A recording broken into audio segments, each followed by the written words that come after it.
What's going on in the San Diego real estate market here in December of 2022?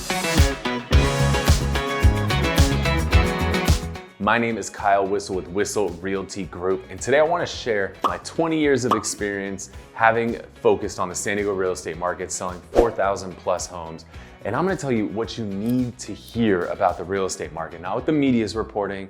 They're telling you all kinds of stuff that's not actually true or is not timely because they focus on a lot of what we refer to as lagging indicators that aren't going to give you a clear picture on what's happening in the market. So I want to focus on what's happening today, the most up-to-date info possible, so you can make the right decision for you and for your family. So there's a few things we like to look at that are on the leading indicator side, but I'm actually going to give you a lagging indicator for once. I don't typically do that, but we're talking about things that have already sold, which is what the media usually does, and those things tend to be delayed a few months. But here's what you need to know is the number of homes that closed escrow back in November, that number was down 47%. Like, that's a huge decline from the same time a year ago.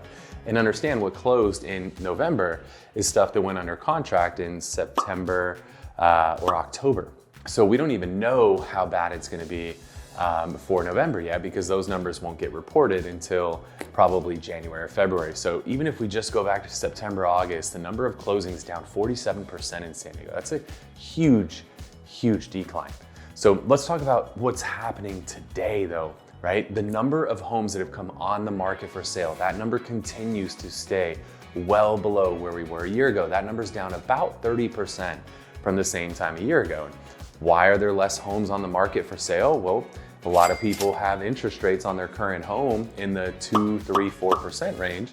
And if you were to sell that home today, move up to a bigger home, you're looking at an interest rate in the 5s or 6s today. So because of this big gap in interest rates, a lot of people are holding off on actually selling their home. The next thing we like to look at is the number of pending homes, or the number of homes that have gone under contract. That number's down 49%.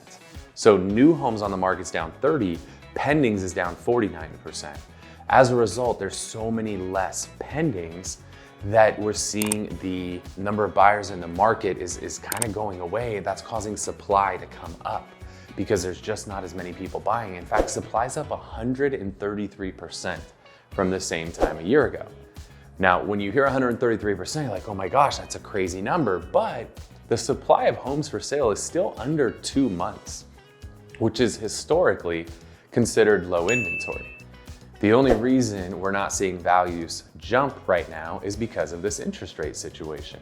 Because we've got this interest rates in the 5s and 6s right now, a lot of buyers are sitting on the sidelines not taking action. But 2 months of inventory is low. A balanced market is usually 4 months. Some people will tell you it's 6 months. I think that's crap. I think 4 months is a balanced supply of inventory. But that means we have half the inventory that we would have in a balanced market, but we're seeing prices declining right now, and it's all because of rates. So what we're really looking for right now is we're looking to see what happens with CPI, or a lot of people refer to that as inflation, because inflation drives interest rates. As inflation goes down, rates go down. When rates go down, buyers come back. When buyers come back, at a certain point, prices go up, especially when we don't have enough supply of homes for sale. So that's what we're tracking here at Whissel Realty Group. I believe as we sit here in December, values are still declining. I think we still have some more decline to go. But my econ degree from UCSD tells me that inflation is going to fall substantially over the next 6 months. And as inflation falls, rates fall, buyers are going to get back in the game. I don't think it's going to be long before we start to see things flatten out and ultimately turn back up again.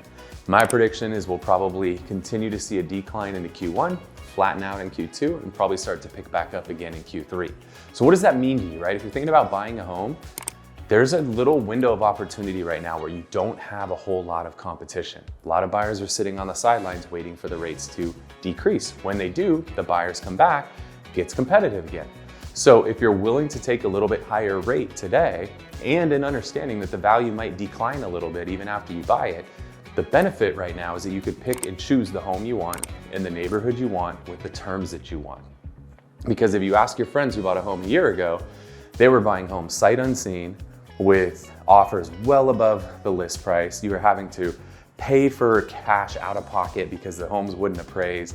You couldn't have any contingencies. It was terrible, and people ended up in homes they didn't really want. So the benefit today is that you could get the home you want, the neighborhood you want, terms you want, but you gotta understand you're gonna take a high rate today, and the value is probably gonna decline a little bit over the next few months. So if you're okay with that, you get the home you want. Let's keep in mind, we're buying a home because we're gonna live in it. We're probably gonna raise our family there. We're gonna retire there, things along those lines. So getting the right home is probably the most important thing, right? Who cares if you get a good deal on something if you're in a horrible neighborhood? So I think there's a good opportunity. Now, hey, if you're not comfortable buying in a market where values are declining, maybe you wait. Yeah, I'm actually telling you, you might wanna wait. But just understand, by waiting, it's gonna get busy again. When it does, now you don't have that same liberty. And if you buy now, you take a high rate, as rates come back down again, there's gonna be an opportunity for you to refi in the future. Beautiful part about homeownership, your payment can't go up, but it could always go down if you take a lower rate.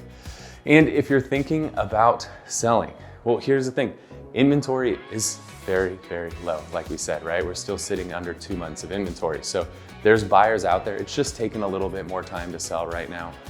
You gotta be a little bit more flexible right now with terms. You gotta be willing to give the buyer some of the terms. It's a little bit more of a buyer's market than a seller's market today. But if you're thinking you're gonna be making a move at some point in the future, we just said multiple times, values are still gonna decline a little bit. So if you want to sell before the value declines any further, now's a good time. But if you're gonna sell and you're gonna go rent, just know rent's crazy. Rents are up like 25% from a year ago. So just make sure if you're gonna sell and rent, make sure you know what you're getting yourself into when it comes to rent. At the end of the day, if you're watching this video, you wanna sit down, we'll do a free strategy session with you, figure out, is now the time to buy? Is it time to sell? Or is it time to rent? Happy to sit down and do a free strategy session with you. Give us a call, shoot us a text at the number down below. I'm Kyle Whissel with Whissel Realty Group.